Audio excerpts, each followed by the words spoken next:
straight to the brain. And that's what we're doing today. We're going straight to headquarters. And our first lecture is called Healing the Mind. Some authors claim that all disease begins in the mind. I don't quite believe that, but I do know with some people the mind plays a major role, and with some people the mind plays a minor role. Everything that happens in the body affects the mind, and everything that happens in the mind affects the body. So what I'd like to do is I'd like to go inside the brain and look at how the basic functions on the way we think happens. So in the front part of the brain, it's called the prefrontal cortex. Pre meaning it's at the front. Frontal, again, it's at the front. Cortex. And cortex is a name given to the whole top of the brain. So with the prefrontal cortex, it's just this front third of the brain. And this is where our intellect is. This is where our reasoning powers reside. This is where judgment takes place. And this is where I call the most wonderful gift that I believe God gave to mankind. It is the will. And when you think about it, our decisions determine our destiny. And when you have a look at the functions of the prefrontal cortex, you can see that every decision we make, God designed that we make according to intellect, reason, and judgment. Unfortunately today, there are many things people are doing that are causing a compromise of the prefrontal cortex. So this is where we make our decisions.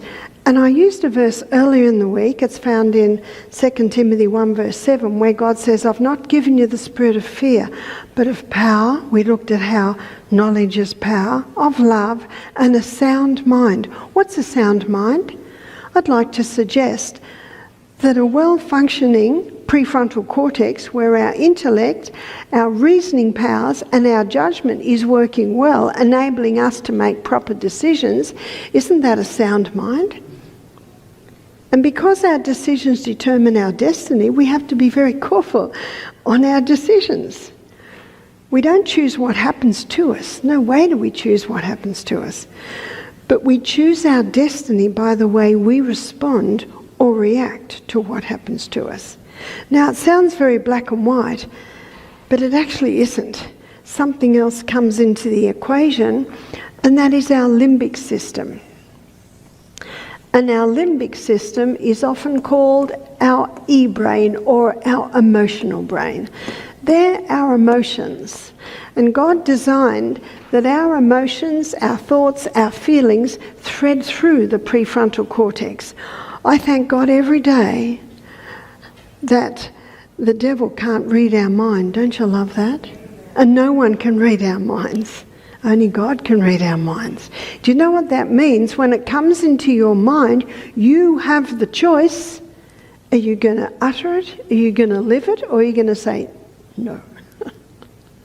I thank God every day for that. And that's why I call the front part of the brain our board of senses. Our board of senses, or our board of critiques, and our emotions, our thoughts, our feelings go through, and that's where the final decision is made. And it is the prefrontal cortex where God communicates with mankind. You see, God is not in every man. You would never say God was in Hitler, Mugabe, Stalin. No. God gave mankind choice. And because God gave mankind choice, what a gamble. Because what that would mean is that some choose wrong. And when a person chooses wrong, innocent people suffer. It's the nature of the beast. And I was talking with a couple in our retreat one day, and the man said, well, if I was the guy up top, I'd come with a machine gun and I'd mow them all down. And his wife laughed and said, and what good would that do? Then the next crop would come up. And as an Australian, we know our history very keenly of Gallipoli, how in the trenches, those young men, the trumpet blasted and they jumped up and they were just mowed down. And then the trumpet blasted again and the next lot come out. My grandmother lost 3 brothers in that war. Yeah. And that is an illustration of that. No, that's not going to fix the problem. You see, God gave mankind choice. He made us free moral agents. He didn't want robots. And when someone loves you, you want them to love you because they choose to love you, not because they must. There is a name for forced love, and that is rape. There's no love at all in that. No, God gave mankind choice. And you can see that he gave mankind choice, and the way he made the brain is that we make the choice according to intellect, reason and judgment. My husband Michael, he was an altar boy in the Catholic Church, and he was going to become a priest. And he went to a weekend for all the boys, he was 14, that wanted to become priests. The priests were drunk. Michael had a lot of questions. They laughed at him, and what he saw that weekend, he came away saying, there is no God. And he went wild. He became a wild bikie. Hair was long. He was in a bike club. He'd just gone through the test to become a member. He'd been beaten to a pulp, and then he drove through a stop sign at 100 miles an hour. They were the 2 initiations into the bike club. Anyway, survived them both. And then a young man came and worked where he was working, and this young man was a Christian. Michael hated Christians. He was now an atheist. So whenever he met a Christian, he just threw the book at him. How can you say there is a God when he makes people burn forever? And this young man said, no, he doesn't. Michael said, of course he does. I'm a Catholic, I know. And this young man said, well, show me. Well, Michael didn't know because he'd never really read the Bible. And so everything this young man said, he would go to the library that night. Michael would go to the library, check it out. And the more he checked it out, the more he found that this young man, what he said was true. And the young man said to him, I can show you more. I can come to your house and give you a Bible study. Michael said, all right. This was Friday. All weekend, Michael thought, oh, I don't want him coming to my house. So he thought, Monday I'm going to find him, and said, don't you dare come to my house. But he couldn't find him. And later on, he found out that God spoke to the young man and said, hide yourself. Monday night comes, this young man comes into Michael's house, which is painted black inside and out. There are Harley Davidsons all through the lounge room, drugs all over the coffee table. Came in with his nice pants and shirt with his Bible under his arm, and 2 more Bibles for Michael and his friend. And he sat down and he went through Daniel chapter 2. And he showed these 2 young men Daniel chapter 2. And in Daniel chapter 2, the king has a dream. And when he wakes up in the morning, King Nebuchadnezzar, he can't remember the dream. He's the king of Babylon. So he gets all the wise men and he says, show me the dream and show me the interpretation. And they said, show us the dream and we'll give you the interpretation. He said, show me the dream and the interpretation or you're all dead by morning. Now Daniel, who was a captive from Jerusalem, he was considered a wise man. So he got the message, we're all dying in the morning. And he said, why? Because the king's had a dream. So that night, Daniel prayed and said, Father in heaven, show me the dream. And God showed him the dream and the interpretation. So just before they were all about to be killed, Daniel goes into the king and says, God has shown me the dream.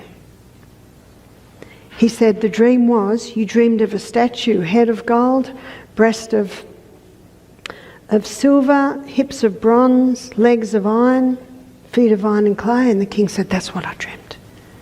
And Daniel said, and God showed me the interpretation. You are that head of gold.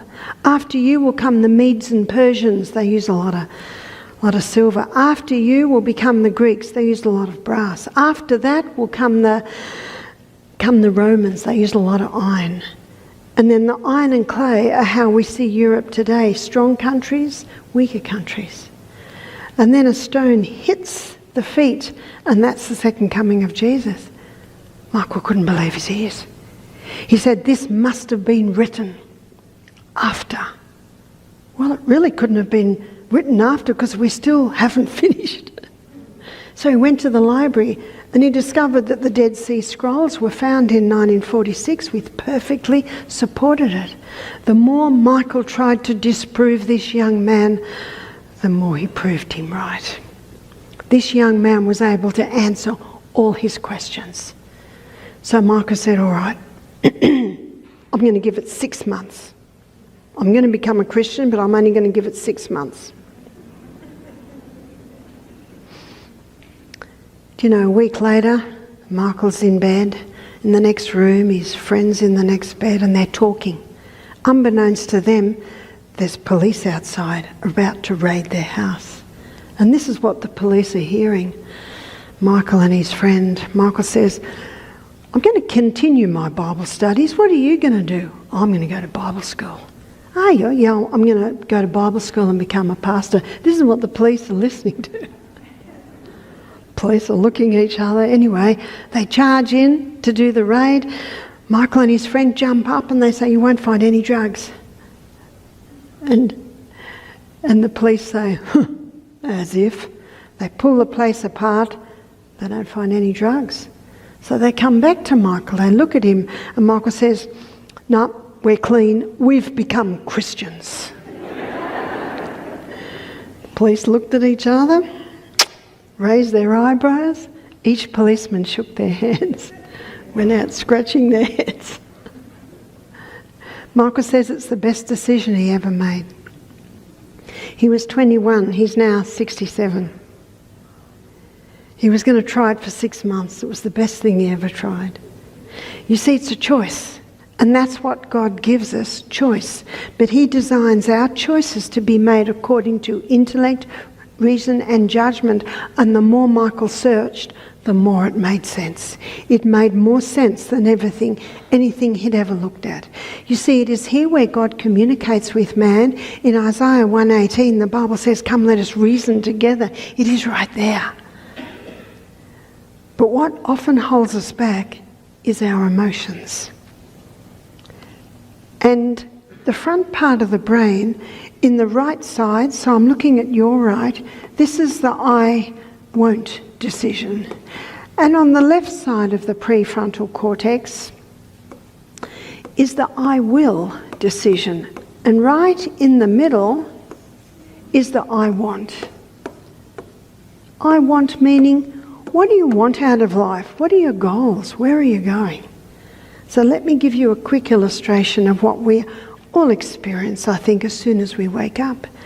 As soon as we wake up in the morning, our emotions, the first emotion is usually, oh, it's so nice in bed. I'll just stay a minute longer. I won't get up yet. I will stay.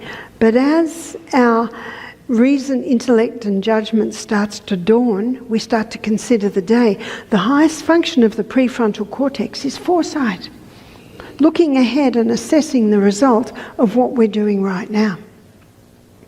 We start to think about our day. We've got a busy day. Got quite a few appointments today. I need to get up. I need to exercise. I need to drink water. I need to have a good breakfast because of what I want out of this day. That's foresight. Now, this prefrontal cortex is not fully developed until the age of 30. Looking historically, Jesus began his ministry at the age of 30. Young men traditionally weren't given of positions of responsibility until the age of 30. And when all my children, one by one, reached 30, I shook their hands. I said, congratulations, your prefrontal cortex is now fully developed. They said, yeah, Mum. I remember Peter did something silly when he was 25. I said, Peter, what are you doing? He said, Mum, my prefrontal cortex isn't fully developed. I said, that's why you need your mother. And that's why I say to adults, bind your children to your heart when they're young, so that they will make you their counsellor and guide, because they need someone with a fully developed prefrontal cortex. Oh, what an honour it was last week to have my 20-year-old granddaughter ring me and say, Nana, can I talk to you about relationships? Oh, what an honour. Do you know, many adults drive the young people away. You shouldn't be doing this. You should be doing this. You never nag because it never does any good. Did it do us any good? I know personally that the more I was pushed, the more I went the other way. When I was 16, I was to be bridesmaid for my cousin, and her mother and my mother, who were sisters, were talking about all these fancy hairdos they wanted me to have. So I went out and I cut my hair off. So it was half an inch all over. That was me. I remember. I remember. And so I never lowered my standard, but I made sure that I spent time with my children, time with my adolescents, time with my teenagers. And it says in James chapter 1, verse 19, let every man be swift to hear, slow to speak, slow to wrath. My father used to say, you got 2 ears, 1 mouth, use them in that proportion. Our children went out to work at a young age, 15, 16. They went into apprenticeships. They were homeschooled, so went out a bit earlier. They come home every weekend, and I go for walks with them and let them talk, and sometimes some of the things they said made my hair stand on end, and God was giving me the strong impression, keep your mouth closed and listen. Because if I say, what do they now do? They close up. And who do you want them to talk to? You want them to talk to you. In fact, when we had a lot of teenagers, we used to, every Saturday afternoon, we'd go mountain climbing. Sometimes we'd have 6 carloads of teenagers, and Michael and I climbing up the mountains. That's why you've got to keep fit. And we'd all roll back into the house in the late afternoon, and they're all worn out. That's what we want. And we let them all stay the night, and we'd get extra blankets and, where do you want them? You want them with you. Yep. Because a lot of parents, they want the house just nice. They don't want those teenagers in their house. These are such important times. It's not forever. The day comes when they're all gone. People used to say to me, what are you going to do when they go, Barbara? I say, you want to see my list? Love it when they're there, love it when they go. And this is where you bind them to your heart and time. It's just doing things with them. That's why we climbed mountains. That's why when my son married a lady that had a little 3-year-old, I bought a scooter. And I started scooting everywhere with him and bind him to my heart. And then his mother wanted something from the shop, so we'd go into the shop and the little boy would say, I want that candy and that candy and that candy. And I squatted down, eye to eye contact. This grandma doesn't do that. See the smile? You know what the smile says? I love you. Let's buy apples and go home and make an apple pie. And he'd smile because I'm smiling. And he'd nod and we'd leave. And he didn't get anything. So we go home and we make an apple pie together. Do you know, that's what they love and that's what they remember. Yes, it takes time. And it's important to do an assessment of your time, because time is something that we can't make up for that lost time.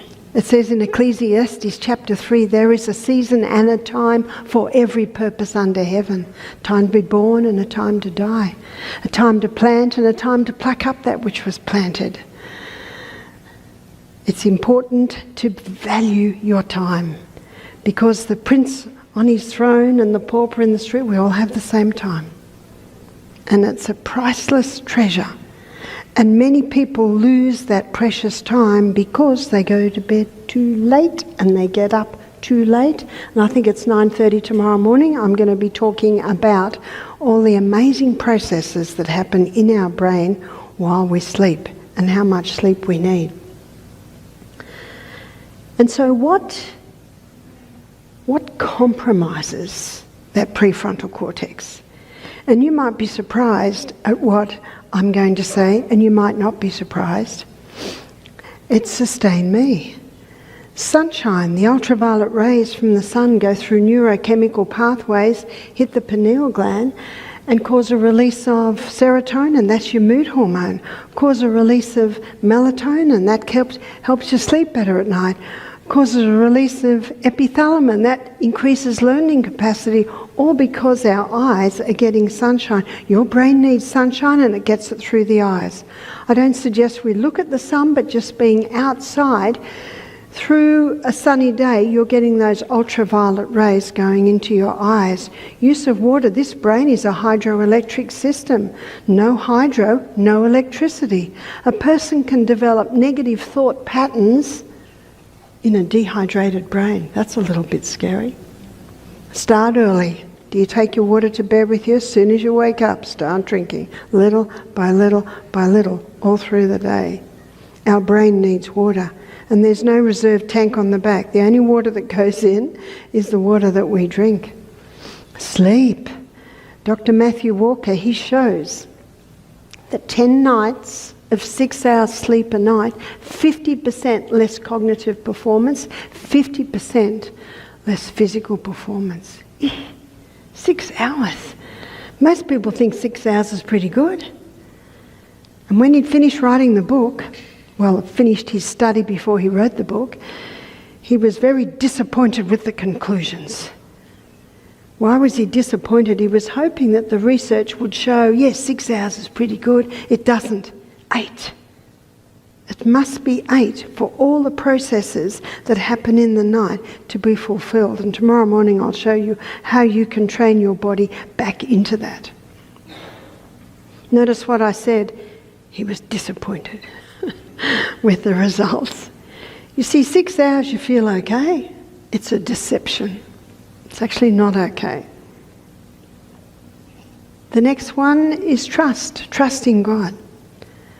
Anxiety, discontent, remorse, guilt, distrust, all tends to break down the life forces and invite decay and death into the body. What are guilt, distrust, remorse? What are they? They are actually feelings. They are emotions. And we can accept those emotions or we can reject them. And one thing that frees us from these is the ability to forgive. Peter went up to Jesus and said, should we forgive 7 times? Peter thought that's pretty generous. Jesus said 70 times 7. What's that? 400 Anyway, a lot of times. In other words, we should never stop forgiving. Most people don't realise that forgiveness is a prefrontal cortex decision.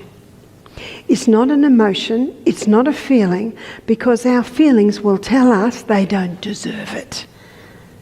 And that may be true, but it's got nothing to do with it.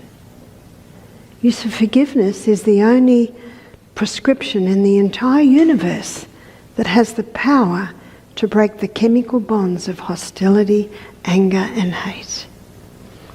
So in the book The Ministry of Healing, in the chapter Mind Cure, where the author says grief, anxiety, discontent, remorse, guilt, distrust all tend to break down the life forces and invite decay and death into the body, what does that mean? Well, Dr. Carolyn Leaf, who's a Christian psychoanalyst, she's written some recent books called Who Switched Off My Brain? She says the same thing, and she says it because research is proving today that when we entertain or cherish negativity, thorns grow. Physical thorns grow between the dendrites, and these physical thorns have the ability to damage the tissues. There's your psychosomatic diseases.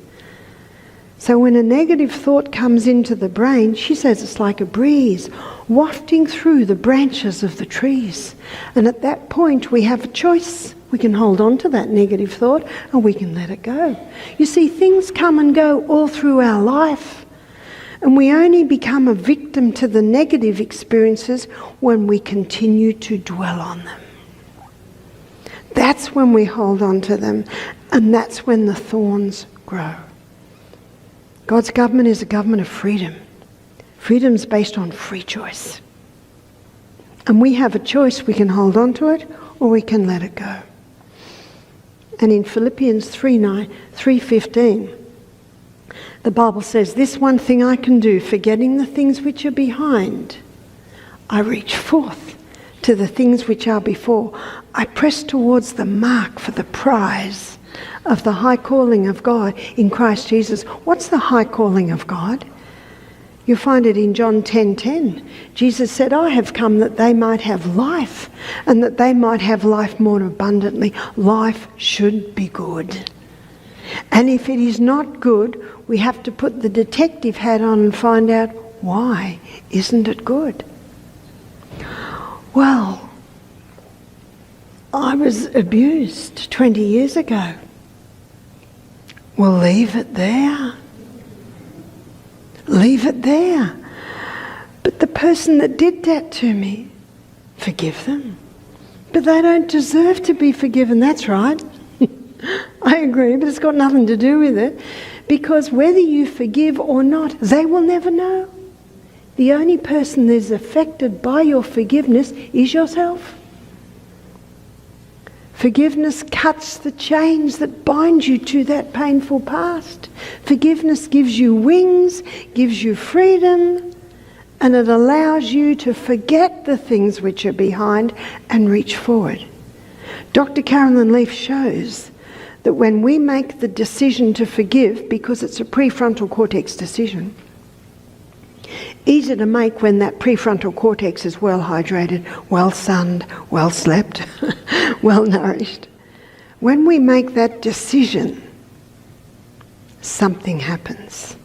But this will only happen if we go to bed early, because it's the hours before midnight where the vacuum cleaner system of the brain, it's called the glymphatic system. And the glymphatic system is made up of glial cells, and the glymphatic system is the vacuum cleaner of the brain. Two things have to be present. We make the decision, the mental decision, I will forgive. Then we go to bed before midnight. And when those things are present,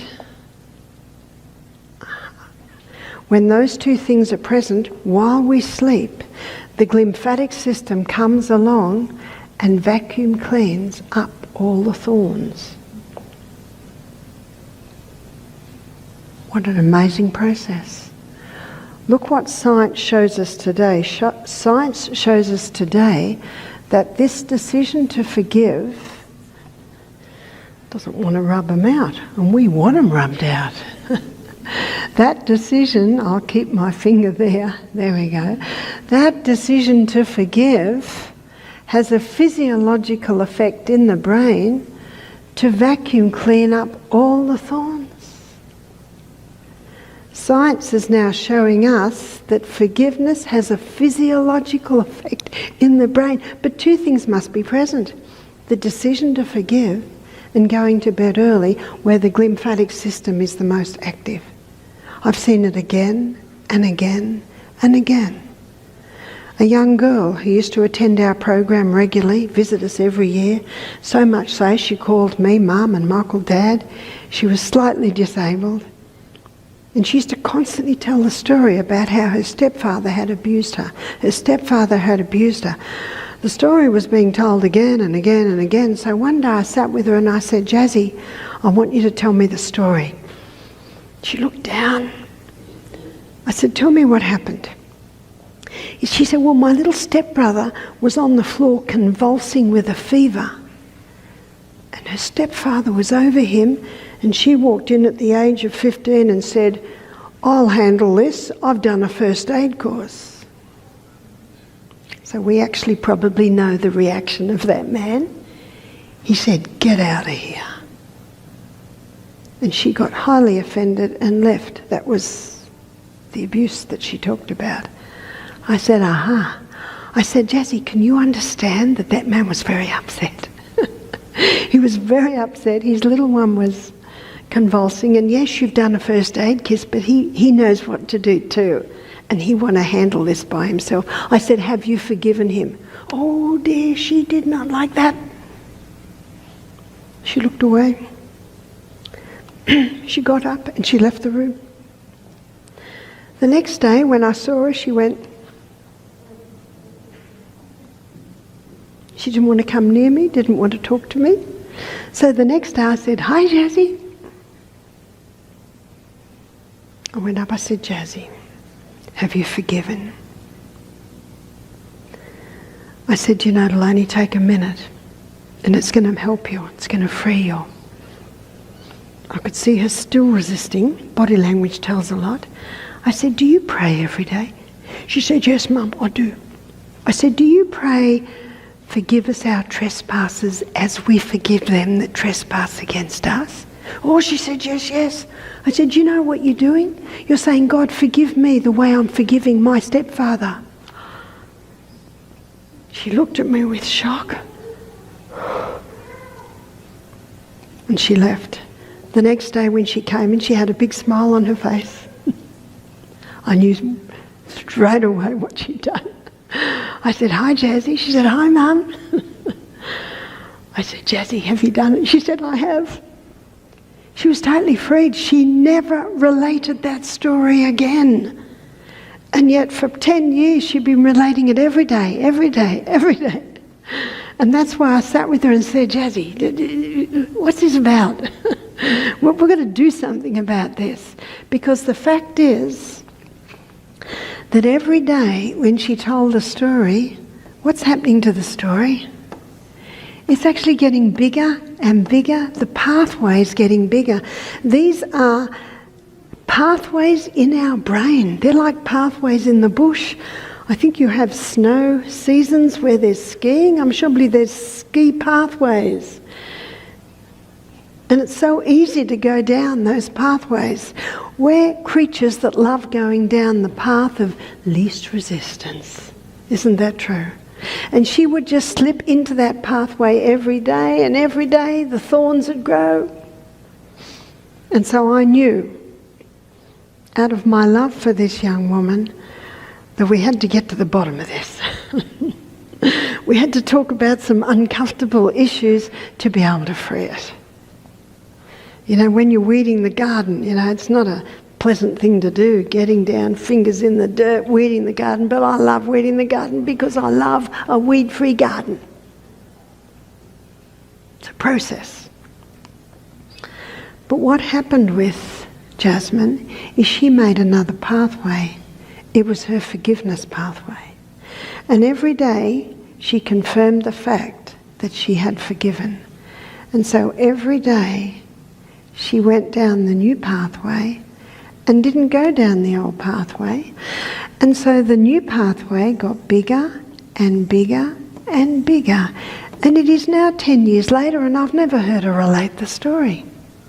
She was freed. How long does it take before the new pathway is stronger than the old? 21 days.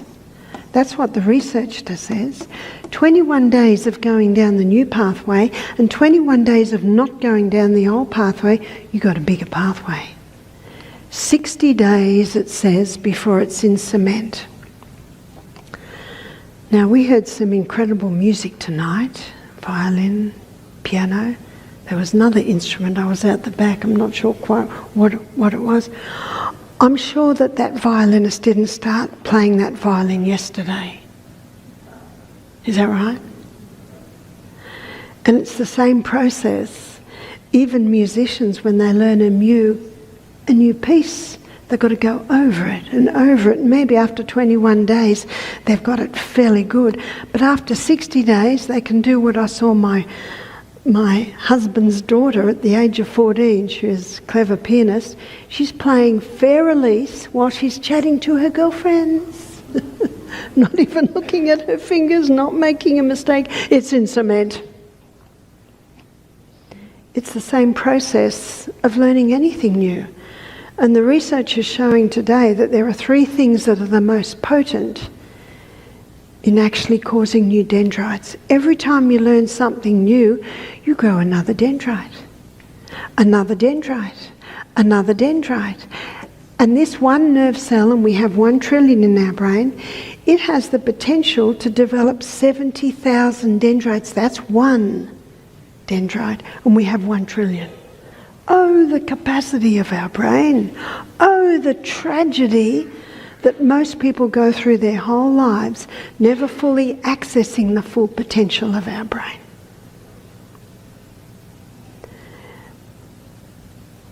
You know the old saying, you can't teach an old dog new tricks. They've proved it to be wrong. You can. It's as simple as this. If you say you can, you will. And if you say you can't, you're right. You won't. We should be learning new things till the day we die. What the research is showing today is that we can rewire our brain right up until the day we die. And that's what Jasmine did. She rewired her brain. So our brain can change. If that brain cell's dead, it cannot regrow. But the research is showing since 1998 that given the right conditions, new brain cells can develop. And there are 3 shockers that shock the release of brain-derived neurotrophic factor, which is the protein that causes a release of new brain cells. What are the 3 shockers? Ending every hot shower with a quick cold. Have you tried it? Tomorrow afternoon we're going to look at our immune system, and you'll see that that's the biggest booster. So maybe by the day after tomorrow you'll be doing it. But it causes a release of brain-derived neurotrophic factor, which stimulates neurogenesis. That's new brain cells. Number 2, the second thing that causes a release of brain-derived neurotrophic factor, new brain cells, is fasting. So maybe have a day fast a week, or maybe 2 days fast a fortnight, or I don't know if you say fortnight, 2 weeks, or maybe 2 days a month, or time-restricted eating breakfast like a king, lunch like a queen, and supper like a pauper. Yesterday I had breakfast like a lunch, breakfast like a king. I had lunch like a queen, and I didn't eat again till breakfast the next day. So I had an 18-hour fast. That causes a release of brain-derived neurotrophic factor. So second one is fasting. The third one is the high-intensity interval training. When you're running for your life, that's a shocker. And that shocker causes a release of brain-derived neurotrophic factor. That's new brain cells.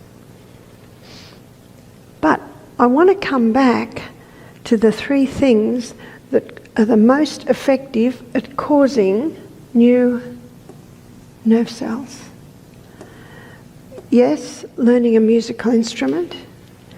Can you play a musical instrument? It's time to learn. Learning a new language. The house I had lunch in today, they always speak to their children in Romanian, so their children speak fluent Romanian and fluent English. What a gift to give an extra language.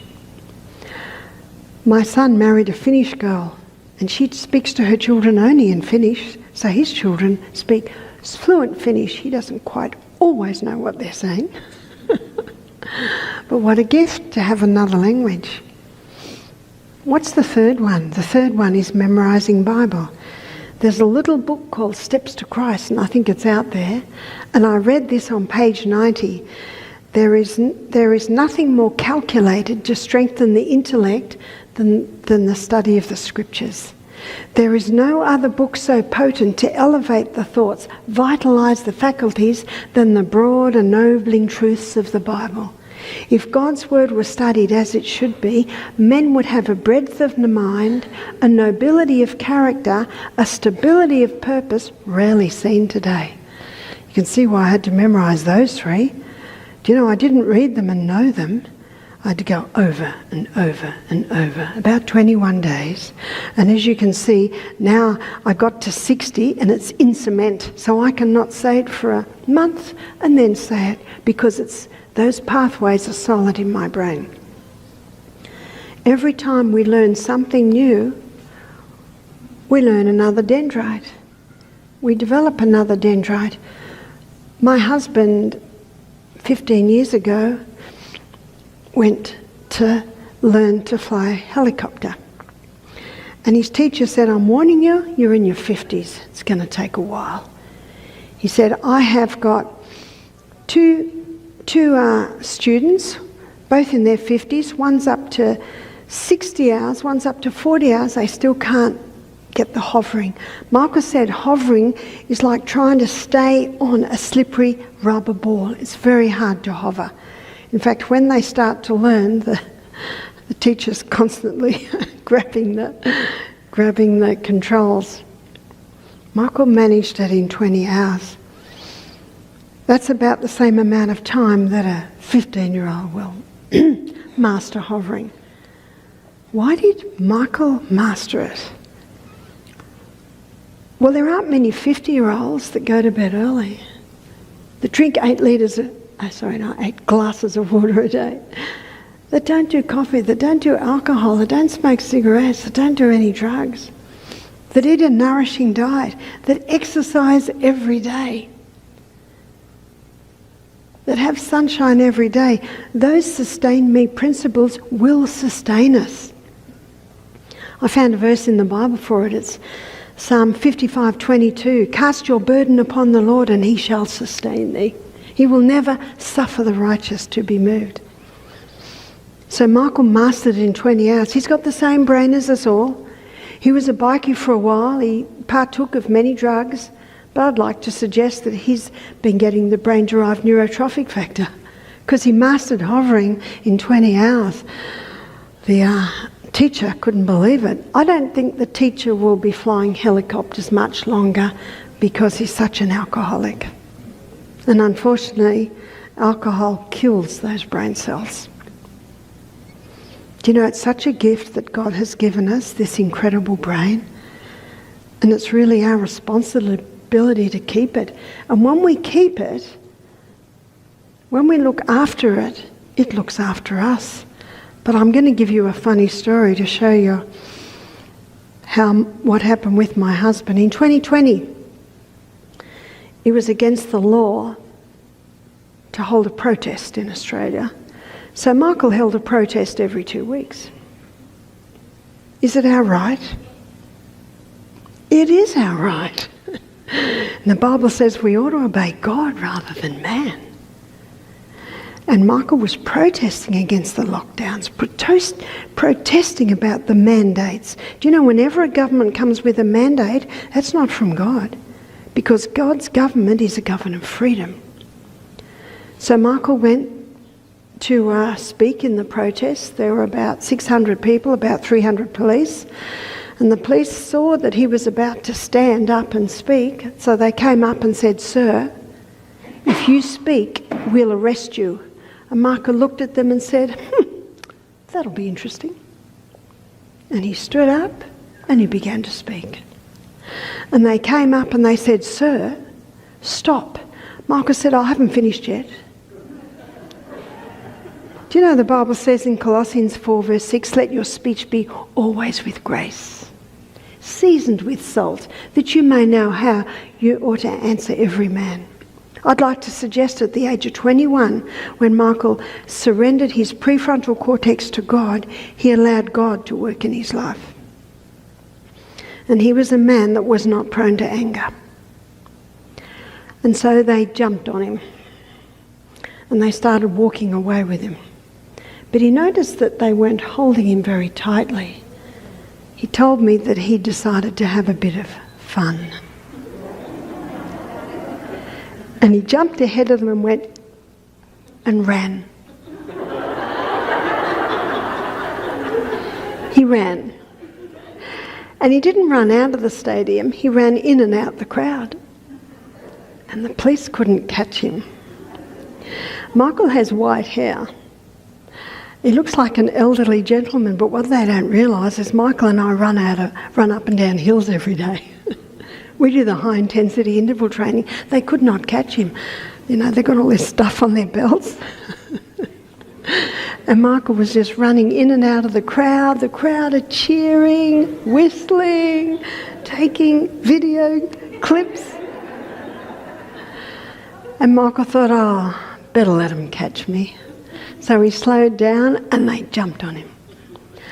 And one young policeman was pulling his hand back, and Michael said, "Stop pulling my hand back, you're hurting me. Don't be so disrespectful to an elderly gentleman."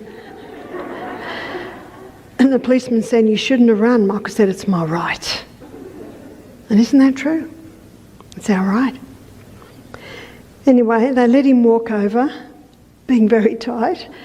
They decided not to arrest him. They probably thought, we don't want this bloke in our jails. And they took him to a table where there was a policeman who was taking his particulars. And as he's standing there giving the policeman his name, his address, etc., etc., a guy came up beside him, and this guy was big, tattoos all over him, big beard, and he said to Michael, "Are they hurting you?" Michael said, "I'm okay." And then he said to the policeman, "You heard him, you answer to us." And he looked at Michael and said, "We're just over there." Michael looked over there, and there were all these bikers. Big, a lot of them Samoan. God's angels, maybe. That night, it was on the nightly news that the police could not catch this grey-haired gentleman.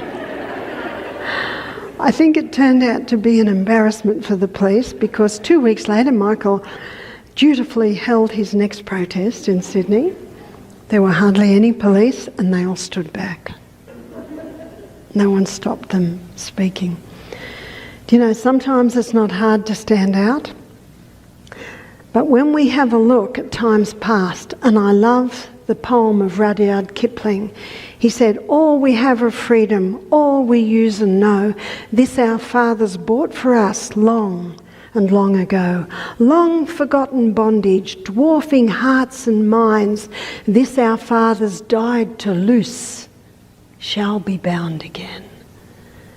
And so whenever we see these wrongs done to society, we are very thankful for men like my husband who make stands. Evil prospers when good men do nothing. I like to think that they couldn't shut the world down again. I hope not. I hope not. I hope that if they try to do that again, that we will stand. But my illustration was more to show that no matter what our age, we can be fit, we can be strong, and we can be enjoying life. Michael is the head of a political party in Australia. It's called HEART, Health, Environment, Accountability, Rights and Transparency. And isn't that what God wants us to stand for? But it's very important that we keep our prefrontal cortex strong by getting sunshine every day, by drinking adequate water, by going to bed early, by trusting in God, because the Bible says that He is able. In Ephesians 3 verse 20 it says, "Now unto Him who is able to do exceedingly abundantly above all that we ask or think, according to the power that worketh in us." Abstain from anything that would interfere with prefrontal cortex function. They're all the stimulants. That's the caffeine. That's the alcohol. That's the refined sugar. That's, even as we've looked at this year, this week, a high wheat diet. Stop anything that would interfere with the proper functioning of the prefrontal cortex. Overexposure to technology, that is interfering with prefrontal cortex activity. Inhale through the nose. You see, every single one of those 1 trillion nerve cells has the energy cycle in it. And we looked at this week that when there's oxygen in the energy cycle, you're getting 18 times more energy. I noticed that when my children who are homeschooled, if they're struggling with long division, sentence patterning, you know what I do? Call a break. They'd go and jump on the trampoline, ride their bikes, run up and down the hill, come back 10 minutes later.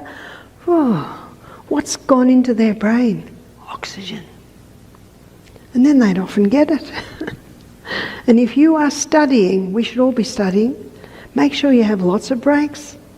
Make sure you go on the trampoline, the rebounder, on the exercise bike. Fresh air, lots of water. Inhale through the nose. Are you practicing?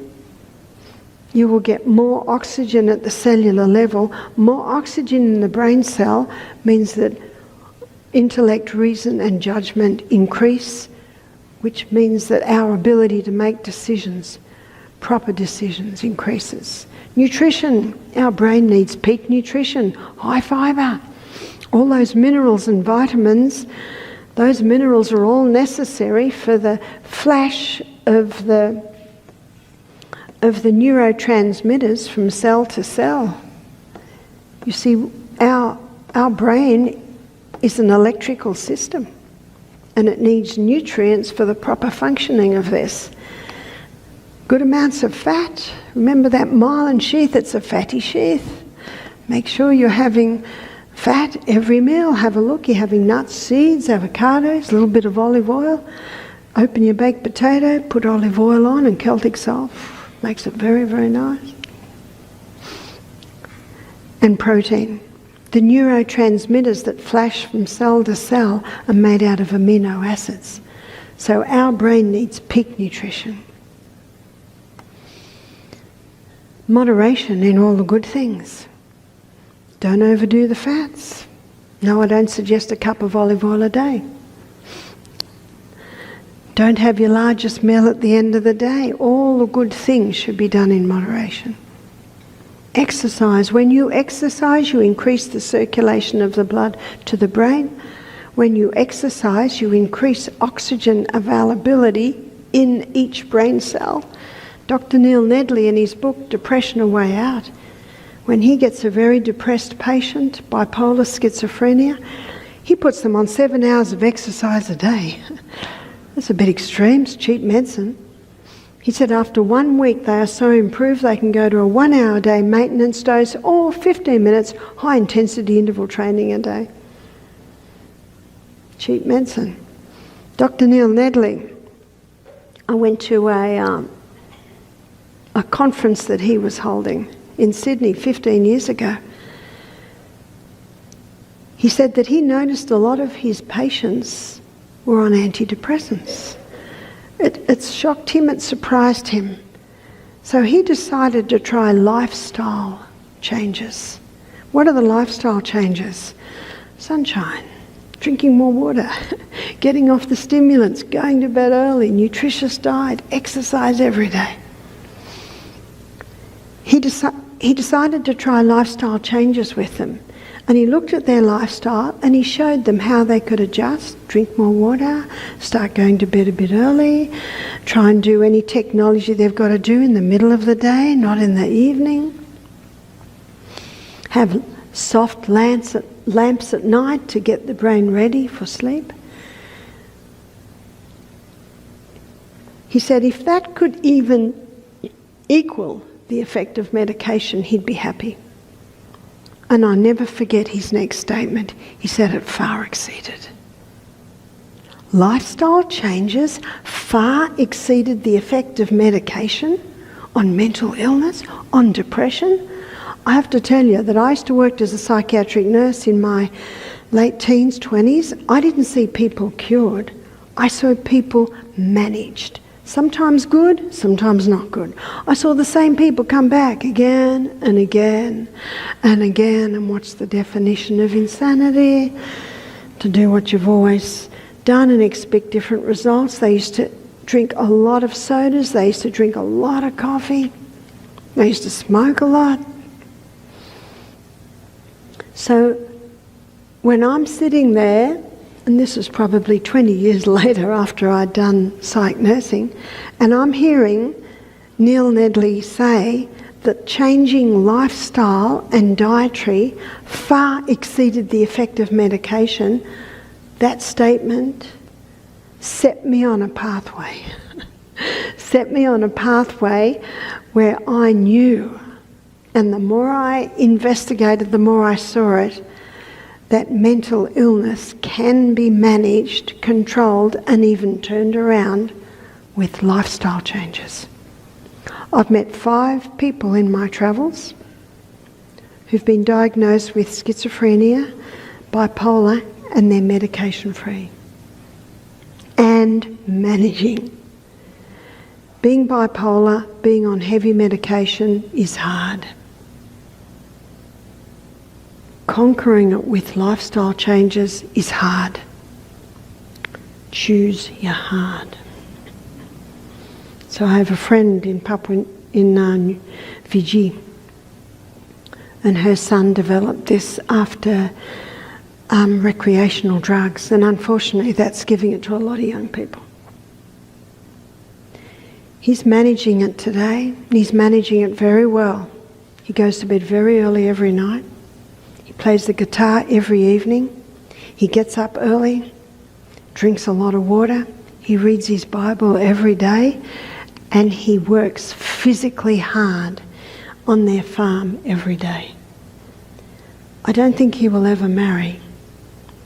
He will never be what he was going to be. He was one of the gifted boys in the class of doing engineering. He got a fellowship, scholarship to go over to Australia. Recreational drugs, just... They to this day don't quite know what he took, but it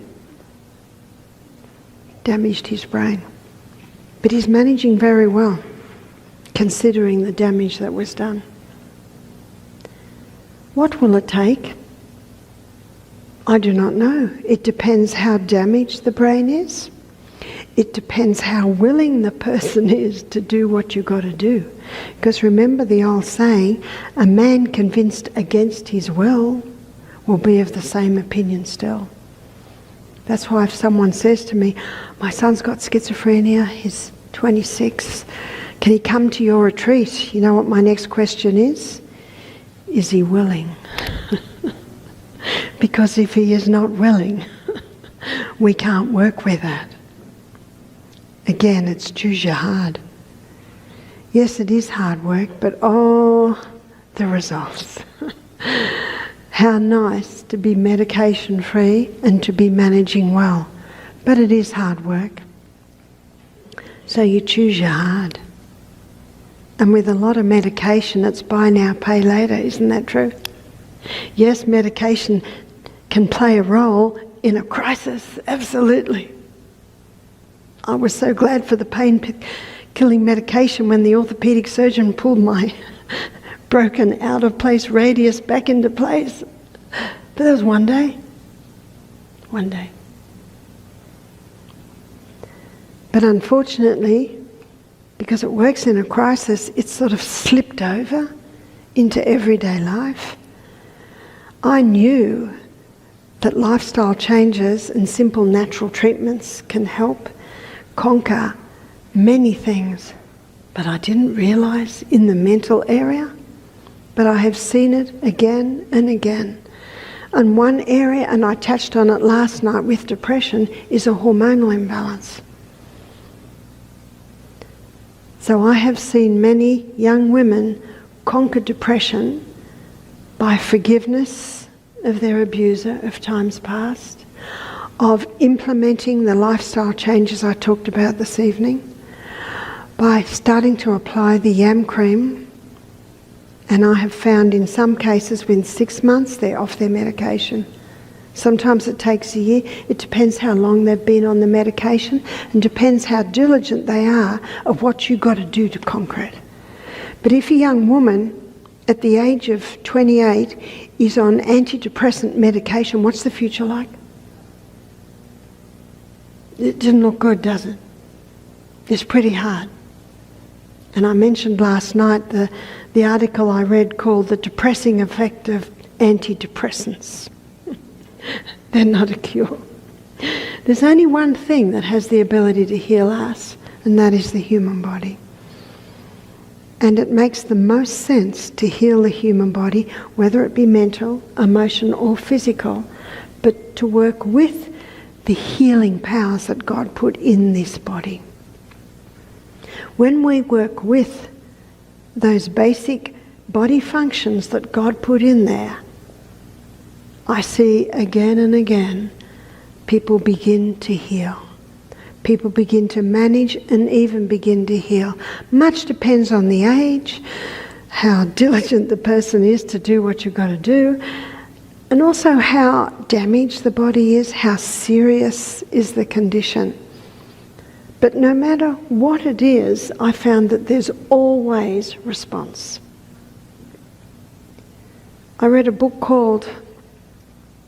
this one about a year ago, The School That Escaped the Nazis. Very interesting book about this teacher in the early 1930s who had quite an unusual school. She taught the children a lot of music, gardening, so there's a lot of extracurricular activities. But she saw the writing on the wall, and so she took her school to England. And after that, she was instrumental in arranging trainloads of Jewish children out of Poland and out of Germany. And she also was instrumental with a whole team of people in arranging foster parenting for these children, because the parents saw what was about to happen. And she kept these children busy. These children have just lost their parents. They knew they might never see them again. She just kept them busy. Gardening, flower gardens. Isn't it wonderful that the Creator God gave us the ability to create music, musical instruments? They also built this beautiful amphitheatre in the garden and planted rose bushes and got the neighbours to come, and they would put on musical performance. They'd grow their vegetables and sell them to the neighbours. She kept them very busy. Then they had to move to North London because the war came and the bombing was happening in South London. And when they moved to this old house, the children helped to renovate the house. Kept them busy, busy, busy. And then the war was over and they were able to go back to their original house that the army had been in, and the army didn't look after it very well. So once again, the children made teams and they fixed the house and revived their gardens, kept up their music. Then she started getting children from Auschwitz. And a 12-year-old boy came, and she could see that this little boy had been through terrible times. And the little boy was told not to talk about it. And the little boy said, I don't want to talk about it because I relive the horrors. And what does psychiatry say to do today? You've got to talk about it. But what does the Bible say? Philippians 3:13, this one thing I can do, forgetting those things which are behind. I reach forth to the good things. I'm not interested in digging up graves. What's in them? Dead, rotten things. Let them lie. Every now and then the little boy would say something like, when they were lined up for lunch, the last time I lined up, every 10th person was shot. I was number 9. They just kept him busy, kept him busy. They got a few more children, same thing. Do you know those children healed?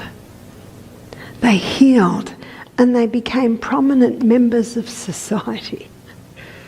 And they healed through creation. By creating music, by creating gardens, by creating vegetables, by renovating the house, she just kept them busy. One of the men went back to Germany and he became a speaker and a guide in the museum. And he had healed to the point where he could talk about what he'd been through because he'd been able to forgive. When you forgive, you cut the chains that bind you to that painful past. But if you continually relate the pain, you actually bind it to you. And it's a heavy load. It's a heavy load when we continue drag that painful past with us. Forgiveness cuts the chains that bind you to that painful past. And remember, when you forgive, you don't have to feel like it. How could you? The pain goes too deep. But every day, as you confirm your forgiveness, the pain gets less and less. And that's what they found in the school that escaped the Nazis. Beautiful story.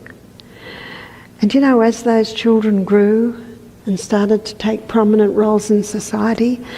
Every holidays they come back to the school. They come back because it had such warm memories for them. Things to think about, but again I love the way these stories, they illustrate the Bible principles. And remember, God said, I have come that they might have life, and then they might have life more abundantly. John 10:10. Life should be good. We're going to have a break now, and when we come back we're going to look at how you can prevent Alzheimer's.